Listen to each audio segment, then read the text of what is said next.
Ok, bonjour, ici c'est Ludo Zandoli. Cette fois-ci on n'est pas en Martinique, ok, on est à côté de Pamiers. Aujourd'hui je m'entraîne avec Olivier Legrave, c'est basket. Ok, c'est Olivier aujourd'hui. On va voir qu'est-ce qu'on peut faire comme entraînement, comme échauffement pour être optimal au basket et surtout ne pas se blesser quand on prend de l'âge, n'est-ce pas?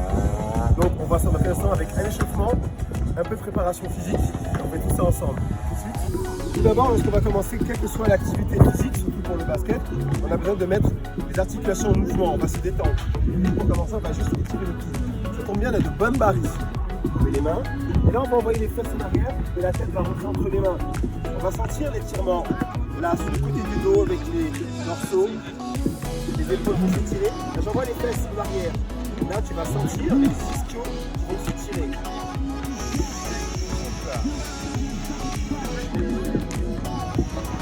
Pour l'exercice suivant, on va tenter de déverrouiller les articulations, comme je l'ai montré. Genoux, hanches, épaules, chevilles. On va utiliser un mouvement type squat, mais le fait d'être appuyé et d'être retenu par la barrière, une grosse partie de la charge est répartie sur les bras. Ce qui fait qu'au moment de ces mouvements-là, type squat, très peu de charge est exercée sur nos articulations, ce qui permet de les échauffer en douceur.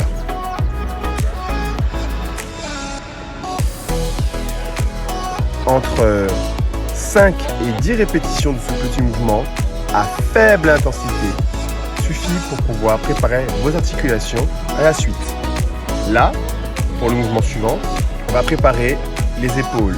Je rappelle que l'articulation de l'épaule est la plus mobile. Plus c'est mobile, plus c'est fragile. Donc on va faire un simple petit étirement dessus. Là, au niveau des muscles, la portion supérieure et extérieure des pectoraux. Et on fait la même chose de l'autre côté. Il suffit juste de s'enrouler vers l'extérieur afin de créer un étirement au niveau des pectoraux et des épaules.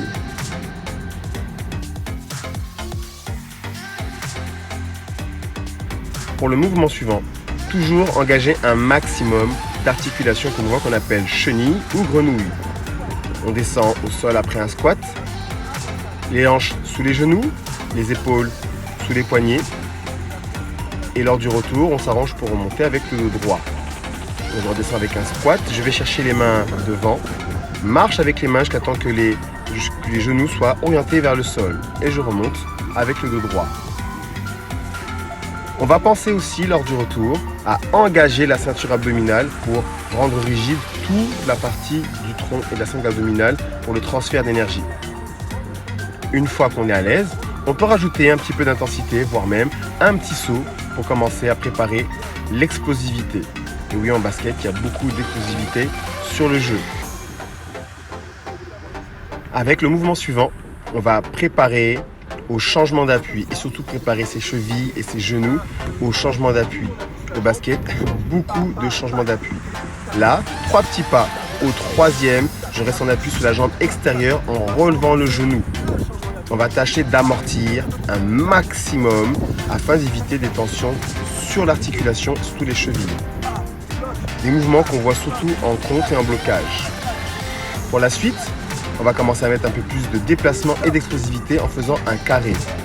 À chaque coin du carré, une extension type shoot au panier.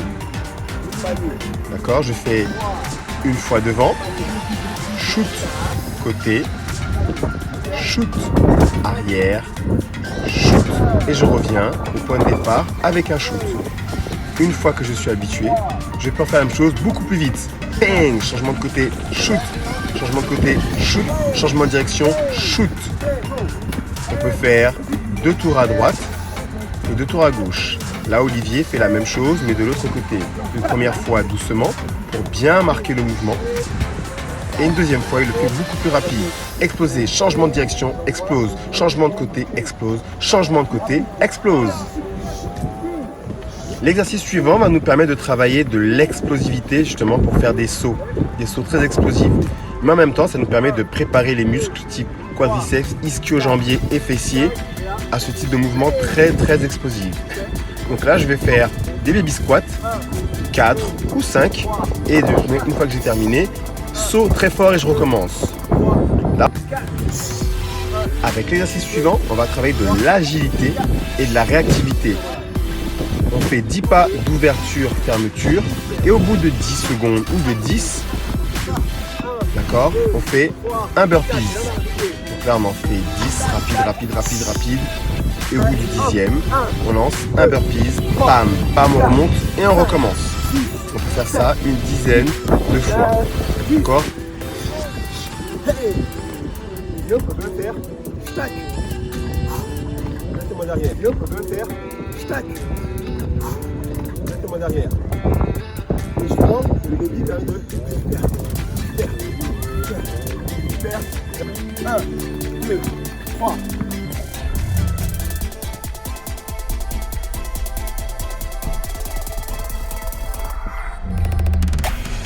Même si le burpees est un mouvement très connu et très populaire, lors du retour, on va penser à amener les pieds plus larges ou égales aux épaules.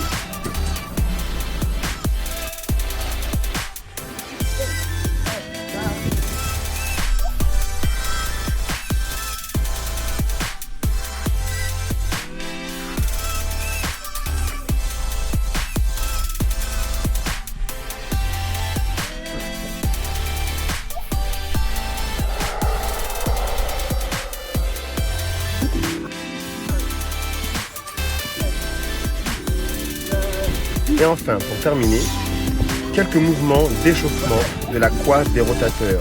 Je rappelle et j'insiste, l'épaule est l'articulation la plus mobile, donc la plus fragile. Donc, quelques petits mouvements, justement pour préparer tous les muscles stabilisateurs qui vont pouvoir protéger votre articulation de faux mouvements qui peuvent arriver lors de l'entraînement ou lors du jeu. Tout simplement, élévation des coudes, ouverture des mains vers l'arrière et extension des mains vers le haut. J'ouvre les coudes, tirez les mains vers l'arrière et montez les mains comme un développé vers le haut. Dans un sens, puis dans l'autre. Portez beaucoup d'attention à l'exécution du mouvement.